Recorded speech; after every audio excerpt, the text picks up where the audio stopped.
Tafsir UII, Tafsir UII. Mengkaji tafsir Al-Quran dari Quran Karim dan terjemahan artinya milik Universitas Islam Indonesia, serta Al-Quran dan tafsirnya yang diterbitkan oleh Universitas Islam Indonesia. Bersama Kiai Haji Ahmad Bahaudin Nur Salim, pengasuh Pondok Pesantren Tahfiz Quran Rembang. Beliau juga merupakan mitra Profesor Zaini Dahlan MA dalam penyusunan Quran Karim dan terjemahan artinya.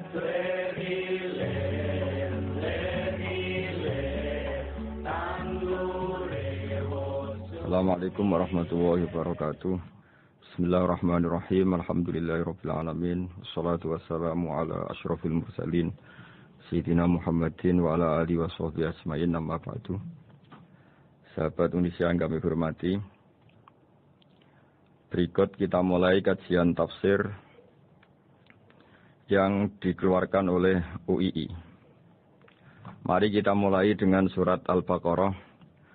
Bismillahirrahmanirrahim. Alif Lam Mim. Dzalikal kitabul la raiba fihi hudal lil muttaqin. Di sini diterjemahkan Alif Lam Mim ini termasuk ayat-ayat yang oleh para ulama dianggap mutasyabihat. Artinya kita tidak boleh memaksakan maknanya. Kita cukup iman bahwa itu dari Allah Subhanahu wa taala. Ini termasuk ayat-ayat yang kita percaya bahwa ada makna yang diinginkan Allah, tapi kita tidak perlu menduga-duga apa sepersisnya makna itu. Dzalikal kitabul la raiba fihi, kitab ini tidak ada yang diragukan. Hudal lil muttaqin, petunjuk bagi mereka yang bertakwa. Sahabat Indonesia yang kami cintai, yang kami hormati, muttaqin dari kata kerja ittaqa yattaqi ittiqaan. Maknanya adalah menjaga diri. Ada 3 kelas muttaqin dalam terminologi para ulama, istilah yang dikeluarkan para ulama. 1, muttaqin orang yang menghindari perilaku syirik atau perilaku kekafiran. Sehingga menurut para ulama, apapun faseknya seorang mukmin, apapun kelirunya orang mukmin, misalnya pernah mencuri, pernah korupsi, pernah apa saja, masih dianggap mukmin karena dia masih bertauhid la ilaha illallah Muhammadur Rasulullah. Ini muttaqin yang paling kelas pokok, kelas bawah. Kemudian ada muttaqin kelas kedua, yaitu mereka menghindari dosa besar tapi tidak bisa menghindari dosa kecil. Misalnya bisa menghindari dosa zina, tapi tidak bisa menghindari dosa melihat perempuan yang bukan mahramnya, yang bukan halal bagi dia. Ketiga muttaqin paling ideal, yaitu menghindari dosa besar, juga menghindari dosa kecil, bahkan menghindari sesuatu yang tidak penting. Ini yang dalam terminologi ulama disebut para wali atau para ulama, yaitu yang dalam ayat ala inna awliya Allahi la khaufun alaihim wa lahum yahzanun. Ini penting kami jelaskan kelas-kelas muttaqin supaya bahwa mukmin tidak pernah keluar dari status iman meskipun dia pernah melakukan satu kesalahan besar. Karena yang dikatakan mukmin adalah siapapun yang meyakini kebenaran risalah Muhammad, risalah yang dibawa Muhammad, berarti dia mukmin. Soal dia melakukan dosa atau apa saja itu menjadikan dia fasik, tapi tidak keluar dari status mukmin. Ini yang dimaksud dalam sebuah hadis, man qala la ilaha illallah dakhalal jannah. Siapapun yang pernah melafadzkan la ilaha illallah iman, maka dia pasti nanti masuk surga. Kemudian ada beberapa pertanyaan dari para sahabat dengan masa lalu orang itu yang macam-macam, Nabi tetap menjawab meskipun dengan masa lalu yang macam-macam. Sebab itu perlu dikaji serius, sebagaimana ada yang ditafsir Sawi bahwa muttaqin itu dari kata kerja ittaqa yattaqi ittiqaan atau ittaqa yattaqi taqwan. Ini maknanya orang yang menjaga diri. Tentu menjaga diri ini ada yang kelas premium, kelas sempurna. Jadi sesuatu apa saja yang bahaya kita jaga, termasuk dosa kecil, melakukan hal yang tidak penting. Ada orang mukmin yang hanya bisa menjaga dari dosa kekafiran, dosa kemusyrikan. Ini pun dengan segala kesalahannya masih ada kemungkinan dimaafkan Allah. Karena Allah pernah berfirman, "Innallaha la yaghfiru ay yushraka bihi wa yaghfiru ma duna dzalika liman yasha." Allah tidak akan memaafkan dosa syirik, tapi Allah masih bisa memaafkan atau masih berkenan memaafkan dosa di luar syirik. Kemudian yang perlu mengerti oleh sahabat Indonesia adalah makna la raiba fihi. Ini yang perlu kami ungkap. Bahwa Al-Quran ini tidak ada keraguan padanya. Tidak ada keraguan, ini yang mudah kita teliti karena kita orang Indonesia. Mungkin rasa-rasa sastra Arab enggak kental. Mari kita teliti dari segi makna. Karena makna ini rasa dan rasa itu universal. Begini misalnya. Dulu orang-orang kafir Mekah, karena mereka penyembah berhala, penyembah Tuhan-Tuhan yang banyak, itu memprotes. Mereka memanggil tentu masih Muhammad, belum ya Rasulullah. Muhammad, kamu mengajak ke Tuhan berapa? Rasulullah menjawab, ke Tuhan yang satu. Lalu mereka bertanya, Muhammad urusan kita ini banyak, problem kita banyak. Tuhan banyak saja tidak bisa menyelesaikan, apalagi satu Tuhan. Ini yang diceritakan dalam sebagian ayat disebut aja'alal alihata ilaha wahida inna hadza lasyai'un ujab. Bagaimana mungkin Tuhan itu satu? Harusnya Tuhan itu banyak karena urusan kita banyak. Lalu Rasulullah dengan bimbingan Tuhan, bimbingan Allah mendatangi mereka, kemudian Nabi menjelaskan. Tuhan itu adalah ketua kalian, Tuhan itu adalah pimpinan kalian. Bagaimana kalau Anda jadi pembantu kemudian punya majikan banyak? Punya penguasa banyak, punya tuan banyak. Kemudian semua tuan-tuan Anda ini memerintahkan Anda dengan perintah yang beda-beda. Apa kalian mau punya majikan atau pimpinan yang banyak? Mereka menjawab tidak Muhammad. Terus mereka akhirnya sadar bahwa problem Tuhan banyak itu tentu lebih sulit, lebih problem. Karena nanti perintahnya beda-beda, keinginannya beda-beda. Mereka akhirnya tersadarkan bahwa sebaiknya atau seharusnya memang Tuhan itu satu. Jadi Rasulullah SAW menjelaskan logika bertauhid itu dengan sekian variasi, dengan sekian logika. Kemudian Nabi kedua juga menjelaskan logika kompetisi. Kata Nabi yang karena bimbingan Allah diberi satu pengertian. Andai kan Tuhan itu 2 atau 3, kemudian berebut dalam tahta aras atau tahta yang di alam raya ini. Sebagaimana lazimnya para penguasa. Maka pasti ada yang menang, ada yang kalah. Dan yang kalah tentu gak layak sebagai Tuhan. Ini yang disebut wala ala ba'duhum ala ba'd. Tentu kalau Tuhan itu banyak, mereka akan berkompetisi, akan bertarung. Dan pasti pemenangnya ya satu, karena memang layak jadi Tuhan tetap satu. Sadarlah bahwa orang-orang kafir Quraisy, orang-orang kafir saat itu sadar pentingnya bertauhid. Ketiga, Nabi juga menjelaskan tauhid secara ilmu logika. Begini para pendengar. Kalau dalam teori ilmu tauhid yang agak jelimet dijelaskan begini. Jika ada 2 Tuhan, maka alam raya ini enggak menjadi alam.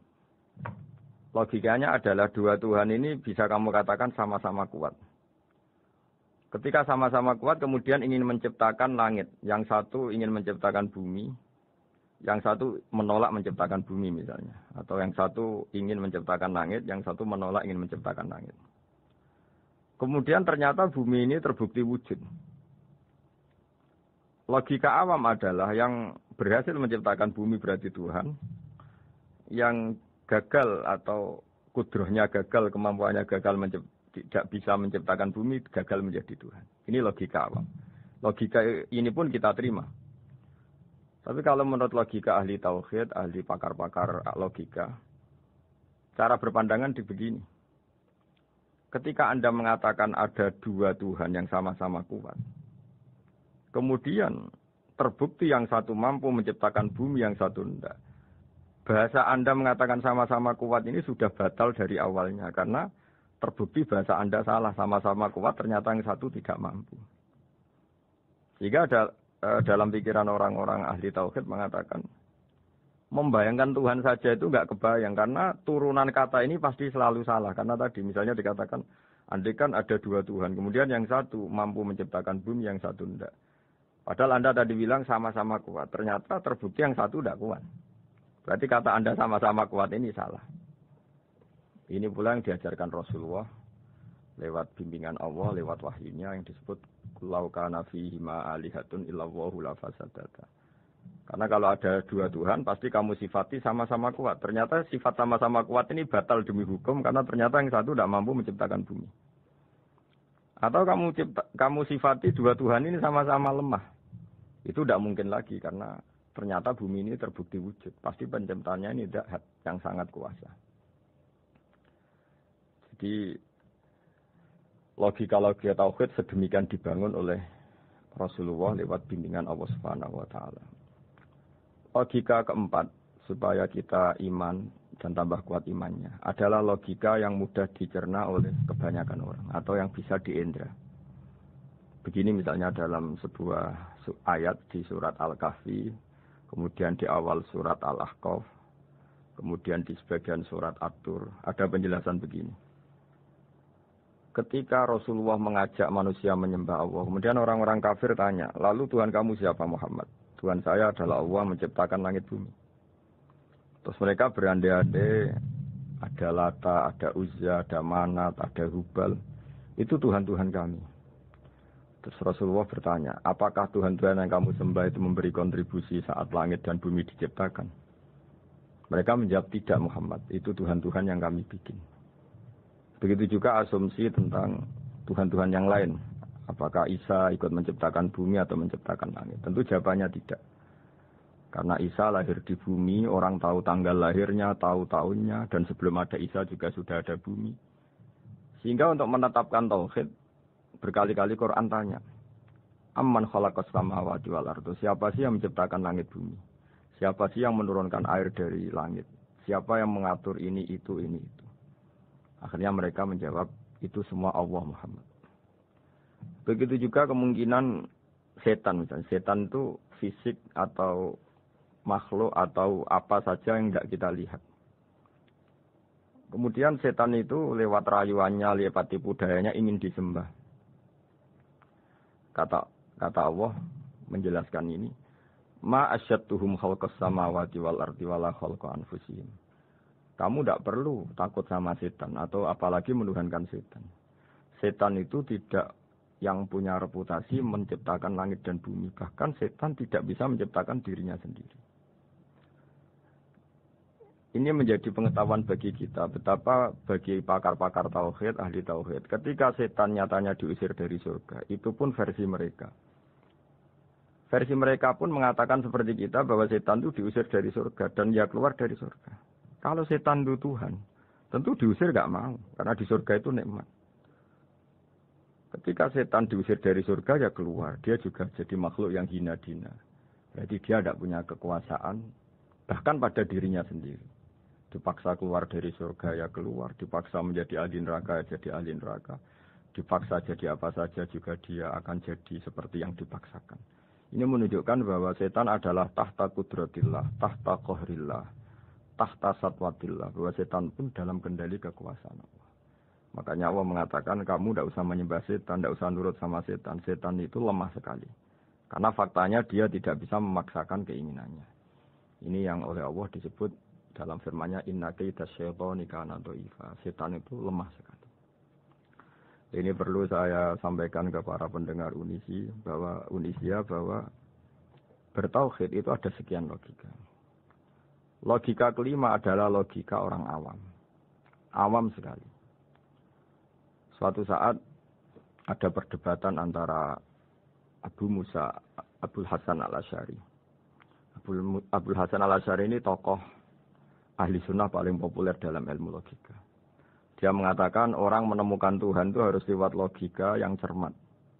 Tidak boleh taklid, hanya ikut-ikutan. Dia harus menemukan satu argumentasi bahwa Tuhan atau pencipta langit itu ada. Kemudian ada satu problem di mana orang-orang kampung atau orang-orang yang lugu atau orang-orang awam itu tidak bisa ilmu logika, ilmu mantek kalau dalam bahasa pesantren. kata Abu Mansur, kata Abdul Hasan Al-Asy'ari, itu masih mungkin.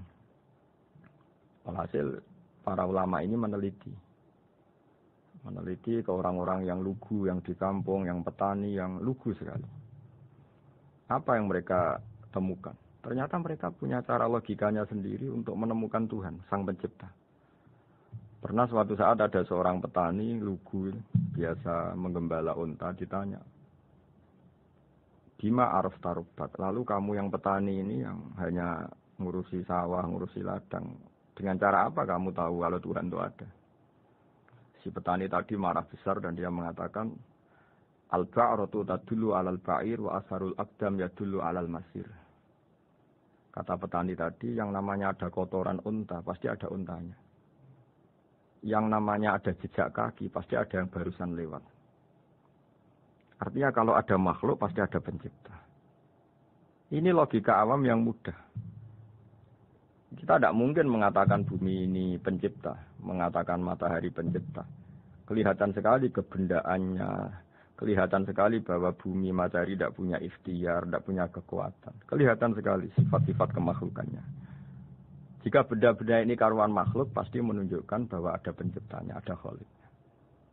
Dalam logika Bedui tadi, si Bedui tadi, kalau ada kotoran sapi, pasti ada sapinya. Meskipun sapinya sudah sekarang nggak terlihat, mungkin sudah jalan kemana. Sama, kalau ada jejak kaki, meskipun orang yang tadi lewat sudah kita nggak tahu, tapi kita pasti tahu, pasti ada yang lewat. Ini yang dimaksud dalam bahasa Arab, al-ba'ratu tadullu 'alal ba'ir. Kalau ada kotoran sapi atau kotoran unta, pasti ada untanya. Wa asharul aqdam yadullu 'alal masir. Kalau ada jejak orang lewat, pasti tadi ada orang lewat. Nah, semua metode ini digunakan semua oleh Rasulullah. Logika yang bagi intelektual, logika bagi kaum awam, logika bagi kaum menengah, ya tidak awam, tidak. Semuanya digunakan, semuanya jadi media untuk memastikan bahwa logika tauhid ini logika pilihan, logika yang benar-benar logika. Sehingga dalam banyak ayat disebut agama ini liqaum ya'qilun, liqaum yatafakkarun, bagi kaum yang bisa berpikir, bagi kaum yang punya akal. Lalu kemudian kami teruskan, alladzina yu'minuna bil ghaibi. Ini kata ghaibi bukan kayak dalam bahasa Indonesia, misalnya setan atau hantu disebut barang gaib. Kata ghaibi dalam bahasa Arab adalah perbandingan atau lawan kata dari al-musyahad yang bisa disaksikan langsung lewat indera. Kita orang mukmin iman bahwa surga ada, padahal kita tidak pernah melihat surga. Kita mukmin iman bahwa neraka ada, padahal kita belum pernah melihat neraka. Ini sesuatu yang maghoba anil absor, yang mata kita tidak melihat, fisik kita tidak menyentuh. Kita pun iman. Asal sesuatu itu mansus ya, dikatakan secara eksplisit oleh Quran dan hadis. Kalau dalam bahasa usul fikih disebut al-mansus. Ciri mukmin diantaranya adalah yang paling pokok, alladzina yu'minuna bil ghaibi. Iman dengan sesuatu yang enggak kelihatan. Lalu kemudian para ulama cara pandang beda-beda. Bedanya bukan karena mereka bertentangan, enggak, tapi ini menurut kelas rasa yang berbeda-beda. Bagi orang-orang sufi, Allah itu tidak bisa dikatakan al-ghaib, sesuatu yang enggak kelihatan. Karena Allah itu begitu jelas, az-zahir. Kata orang sufi, Allah itu zahir. Begitu juga dalam Asma'ul Husna disebut Allah itu az-zahir. Begitu jelas. Karena orang yang akalnya mapan, hatinya mapan, melihat satu lemari yang bagus, pasti langsung mensifati bahwa pembuatnya adalah orang yang hebat. Orang yang melihat mobil mewah atau pesawat yang canggih, pasti kepikiran pertama adalah pasti pembuatnya canggih. Sehingga eksistensi pembuat pesawat itu adalah orang hebat. Itu langsung tertanam ketika melihat pesawat itu hebat. Bagaimana mungkin seseorang ragu akan kehebatan pembuat pesawat ketika melihat detail-detail pesawat? Pasti langsung kepikiran kalau pembuatnya itu hebat.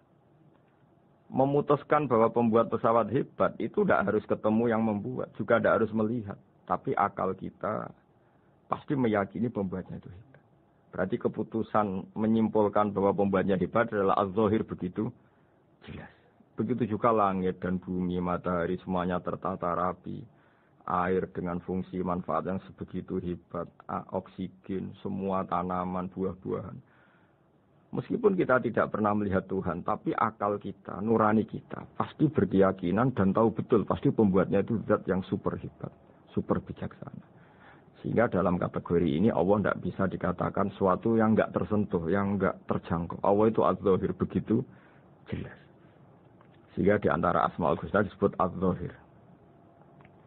Sebab itu saya menganjurkan, atau saya punya saran bahwa alladzina yu'minuna bil ghaibi itu contoh paling mudah itu kayak surga, kayak neraka. Kalau Allah sendiri itu az-zahir, mudah diketahui. Karena tadi orang yang melihat pesawat canggih pasti saat itu juga berkeyakinan dan itu pasti benar, pasti pembuatnya juga canggih.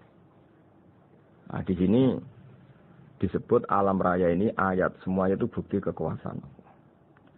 Dalam syair-syair orang sufi masyhur sekali itu wa fi kulli syai'in lahu ayatun yadullu ala annahul wahidu. Setiap sesuatu kejadian di alam raya adalah bukti keesaan Allah, bukti eksistensi Allah Subhanahu wa taala. Sehingga dalam satu kisah normalnya orang itu paling tahu itu dengan dirinya sendiri. Karena dia adalah dia. Tapi kalau Imam Sibawai, seorang pakar nahwu, mengatakan a'raful ma'arif Allah. Di alam raya ini yang paling mudah dikenali itu ya Allah, pencipta. Karena andai kan kita sendirian di hutan, kemudian kita mulai punya akal, kita mungkin tidak tahu diri kita ini siapa. Tapi setidaknya kita langsung menyimpulkan bahwa kita tidak bisa menciptakan diri kita sendiri. Ketika kita berkesimpulan tidak bisa menciptakan diri kita sendiri, pasti kita terus berkesimpulan ada di luar kita yang menciptakan kita. Nah, sebab itu kenapa sifat mencipta ini yang pertama kali dikenalkan oleh Allah kepada nabinya untuk dikenalkan kepada umatnya. Yaitu disebut Iqra bismi rabbikal ladzi khalaq. Muhammad, bacalah dengan nama Tuhanmu. Sifat Tuhan yang paling mudah dikenali oleh siapapun adalah sifat pencipta. Karena ketika seseorang yakin dia lahir sudah ada bumi, dia lahir sudah ada langit, dia pasti akan tahu bahwa dia ada penciptanya. Sehingga paling mudah mensifati Allah atau mensifati Tuhan adalah bismi rabbikal ladzi khalaq. Terus kemudian di antara ciri orang baik adalah wa yuqimunas shalat. Kemudian beriman kepada yang gaib, menegakkan salat. Kata menegakkan adalah dari kata menjaga aturan-aturan atau sesuai aturan-aturan salat. Kita tahu dalam salat ini ada beberapa syarat yang harus dipenuhi. Misalnya harus wudu, harus suci di tempat yang suci. Terus ada syarat-syarat dalam internal salat, dia harus baca Fatihah, harus tumakninah, macam-macam. Itu eksistensi definisi salat. Kemudian kata berdiri juga diartikan para ulama, eksistensi sholat harus diketahui secara publik, secara sosial. Karena sesuatu itu punya eksistensi kalau jadi konsensus atau diakui oleh publik. Di sini agama mewajibkan sholat jamaah. Kata banyak ulama, jamaah itu fardu kifayah. Bahkan ada mengatakan fardu ain. Harus dijalankan orang banyak secara massal dan harus di tempat yang terbuka. Sehingga kata para ahli fikih, andaikan ada orang jamaah di dalam rumah tidak diketahui oleh banyak orang, belum mencukupi atau belum menggugurkan kewajiban jamaah. Sehingga eksistensi sholat harus diketahui secara publik. Sehingga dulu Rasulullah itu kalau sholat ya di masjid dan masjidnya terbuka. Sampai sekarang kita pun menyaksikan semua umat Islam kalau sholat di masjid yang terbuka. Sehingga dunia non-muslim pun tahu bahwa dalam Islam ada ritual, ada ibadah yang bernama sholat. Hikmah kedua dengan cara terbuka seperti ini, sholat itu menjadi gak pernah rubah mulai zaman Nabi sampai kiamat. Dengan tradisi jamaah berarti kaifiyah atau cara sholat ini permanen. Bapak kita sholat ya seperti itu, imam seperti itu, anak cucu kita akan meniru kita ya seperti itu. Sehingga nggak ada varian-varian yang hanya berdasar subjektivitas musolli yang sholat. Taruh saja kita misalnya jadi seorang sufi yang baru takut sama Allah atau baru usul kalau dalam bahasa sufi. Kemudian kita sholat sendiri di rumah, mungkin dengan gaya menangis, terseduh-seduh macam-macam. Ini tentu tidak baik sebagai standar sholat. Begitu juga ada anak atau pedagang yang kesusu atau tergesa-gesa, kemudian sholat hanya sekian, 2 menit, 1 menit. Ini juga agak baik. Meskipun itu boleh dilakukan individu-individu. Tapi kalau dalam sholat jamaah, orang harus manut imam. Dan ada standarnya, misalnya tumaknina itu biqadri subhanallah. Jadi ada ukurannya. Ini penting saya utarakan bahwa hikmah jamaah itu bukan sekedar dapat pahala 27, kalau sendiri dapat pahala 1 itu enggak. Tapi ini menjaga eksistensi sholat supaya ya seperti ini terus sampai kiamat. Sehingga orang Indonesia atau orang Afrika, orang mana saja, itu ketika haji atau ketika saling berkunjung di negara lain, itu enggak akan kaget dengan cara-cara sholatnya. Karena seluruh dunia kaifiyahnya caranya sama. Ini semua barokah dari jamaah. Maka Rasulullah itu enggak banyak ngendikan tentang caranya sholat. Beliau hanya ngendikan, Shollu kama ra'aitumuni usolli. Sudahlah kamu pokoknya makmum saya. Nanti caranya kamu sholat sama seperti saya, seperti ini. Sehingga kata menegakkan sholat adalah bisa kita tegakkan kalau kita aparat negara ya bikin-bikin aturan supaya eksistensi sholat enggak terganggu. Kalau kita seorang kultural juga mensuasanakan sholat. Dan supaya kefiahnya atau caranya sholat ini benar, kita tradisikan jamaah.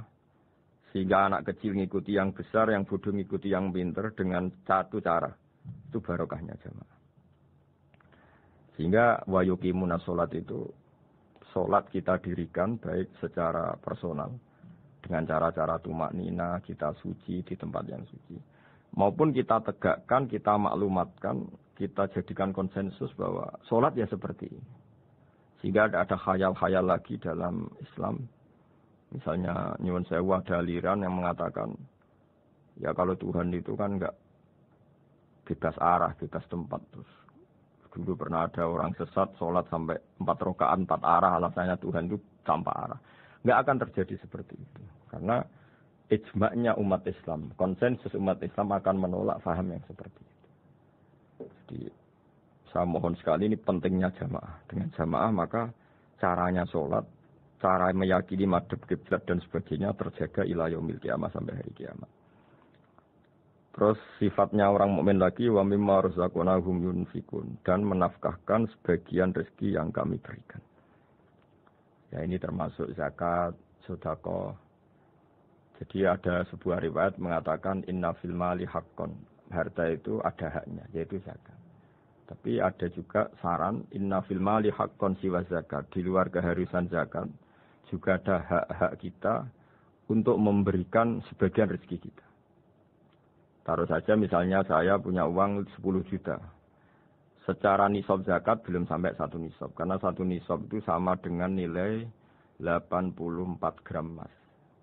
Itu kalau diuangkan, kalau 500 ribu ya sekitar 42 juta. Tapi kita sebelum punya 1 nisab pun tetap ada keharusan mengeluarkan sebagian. Yaitu tentu dalam fikih kita wajib mengeluarkan uang untuk anak kita, untuk istri kita. Itu yang wajib-wajib. Kemudian ada sosial, kita nyumbang masjid, nyumbang yatim piatu macam-macam. Sehingga kata para ulama, ciri utama mukmin diantaranya adalah melakukan zakat, baik zakat yang fardu maupun zakat yang sunat. Karena kata zakat itu dimaknai fardu sebetulnya definisi para ahli fikih untuk membedakan zakat yang wajib dengan sedekah. Tapi sebetulnya zaman dulu enggak ada seperti itu. Zakat itu maknanya bersihkan harta. Sedekah dari kata sedekah bukti benarnya iman. Jadi sedekah dari kata dari kosakata sedekah yasduqu sidqan, sesuatu yang membuktikan kita loyal itu disebut sedekah.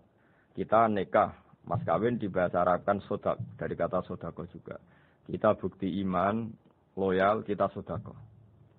Bukti bahwa kita teman akrab disebut siddiq atau sodik. Kalau dalam bahasa Arab teman namanya juga sodik karena cara bertemanan secara benar, secara loyal. Sehingga wa mimma razaqnahum yunfikun ini ya memasukkan zakat yang dalam terminologi fikih yaitu zakat yang zakat al-wajibah atau zakat yang dengan makna lughat yaitu artinya asal membersihkan harta kita entah lewat zakat, sedekah, hadiah kepada orang-orang yang kita hormati semuanya juga masuk dalam definisi zakat atau wa mimma razaqnahum yunfikun. Kemudian sifat terakhir dari orang muttaqin adalah walladzina yu'minuna bima unzila ilaika wa ma unzila min qablika bil akhirati hum yuqinun ulaika ala hudam mir rabbihim wa ulaika humul muflihun. Di sini diterjemah mereka yang beriman kepada kitab yang kami turunkan kepadamu dan yang diturunkan sebelum kamu. Ini kata yang diturunkan sebelum kamu penting sekali karena ciri utama Nabi adalah dia tidak pernah beda dengan Nabi sebelumnya. Karena kebenaran tauhid pasti tunggal. Nabi-nabi dulu pasti mengajarkan tauhid, hanya menyembah Allah. Enggak mungkin Nabi berikutnya kemudian bikin ajaran baru dalam tauhid. Sehingga andaikan semua kitab Injil, Taurat itu masih versi yang orisinil, pasti enggak ada yang beda dengan Quran. Karena ciri utama kebenaran adalah iman dengan Quran dan iman kepada kitab yang diturunkan sebelum Al-Quran. Wabil akhirati hum yuqinun, mereka juga yakin akan datangnya hari akhir. Itu bisa disebut yaumul ba'ats. Terus ketika semua kriteria itu terpenuhi, baru ulaika ala hudam mir rabbihim wa ulaika humul muflihun. Mereka itulah yang berada pada petunjuk Allah dan merekalah orang-orang yang berbahagia. Para pendengar sahabat Indonesia, semoga kajian ini bermanfaat. Dan ini mulai ayat 1 sampai 5 dalam surat Al-Baqarah, yaitu surat yang dalam tartibnya mushaf nomor 2 setelah Fatihah. Jadi kalau dalam ulumul Quran disebut ada surat yang berdasar nuzulul Quran, yaitu surat Iqra, kemudian Mudaththir. Ada urutan surat yang berdasar tartibul mushaf, yaitu yang kita punyai sekarang, yaitu Fatihah, terus Baqarah, dan seterusnya. Dan urutan-urutan ini pun sesuai petunjuk Rasulullah SAW. Saya kira demikian. Mohon maaf atas semua kesalahan. Assalamualaikum warahmatullahi wabarakatuh.